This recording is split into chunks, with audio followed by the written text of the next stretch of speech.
पंडित जी, पूजा पाठ में शुभ अशुभ क्या होता है? जीवन में ही शुभ अशुभ होता है। पूजा पाठ में शुभ अशुभ का बहुत बड़ा महत्व है। देखिए, जिस समय बच्चा जन्म लेता है तो लोग पूछते हैं कि महाराज देखिए कि शुभ है कि अशुभ है, कैसा नक्षत्र है, कैसा राशि है, सारा चीज पूछते हैं।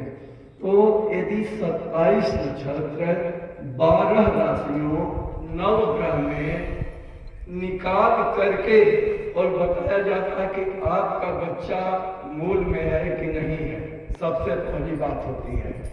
मूल में बच्चा 6 नक्षत्र में होता है, रेवती में, अश्विनी में, आश्लेषा में, मघा में, ज्येष्ठा और मूल में यदि बच्चे पैदा होते हैं तो उनको गंडमूल कहते हैं, उनकी शांति कराना पड़ता है। लेकिन बाकी नक्षत्रों में शांति कराने की आवश्यकता नहीं होती है।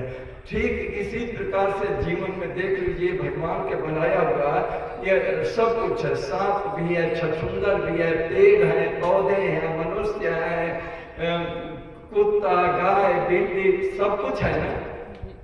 इसमें से मान लीजिए कि यहीं पर एक सांप आ जाए तो एक अशुभ का द्योतक होता है, सभी लोग हाहाकार मचा करके निकलने की कोशिश करते हैं।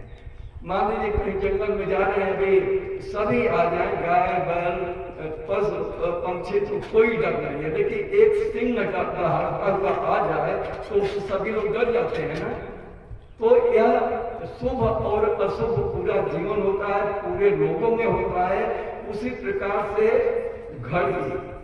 घड़ी बेला में कभी भद्रा लग जाता है, कभी जमघंट योग लगता है।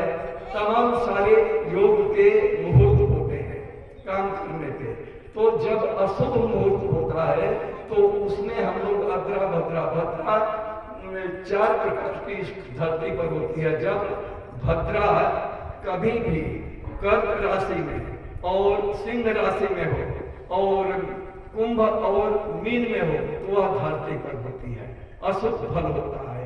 लेकिन जब स्वर्ग की भद्रा है और पाताल की भद्रा होती है तो उसमें सुख और शांति होती है।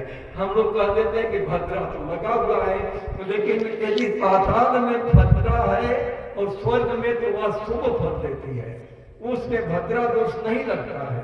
लेकिन हम लोग भद्रा के नाम से डरते हैं, नहीं डरना चाहिए। इसी प्रकार से पूजा में, पाठ में कभी भी शुभ नक्षत्र सब कुछ देख करके करना चाहिए। जीवन में सुख और शांति के लिए भगवान के उस रूप को याद करना चाहिए जिससे मिलता कैसे है। गीता में भगवान ने क्या कहा? श्रद्धावान लभते ज्ञानम तत्परा संयतेन्द्रिय ज्ञानम लब्धा पराम शांति अचिरेणाधिगच्छति।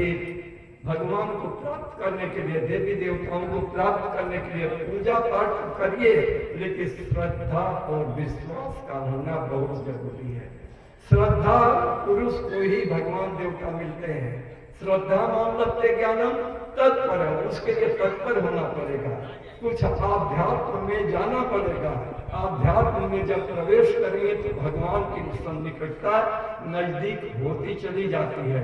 तो श्रद्धा मान लभते ज्ञानम तत्र संयतेन्द्रिय ज्ञानम लब्ध्वा पराम शांति। मेरे ज्ञान को प्राप्त कर लिया, भगवान की सन्निकटता करीब होती चली गई तो परम शांति, जीवन सुंदर बन जाता है, आनंददायक बन जाता है। बोलिए आनंद कंद भगवान की जय।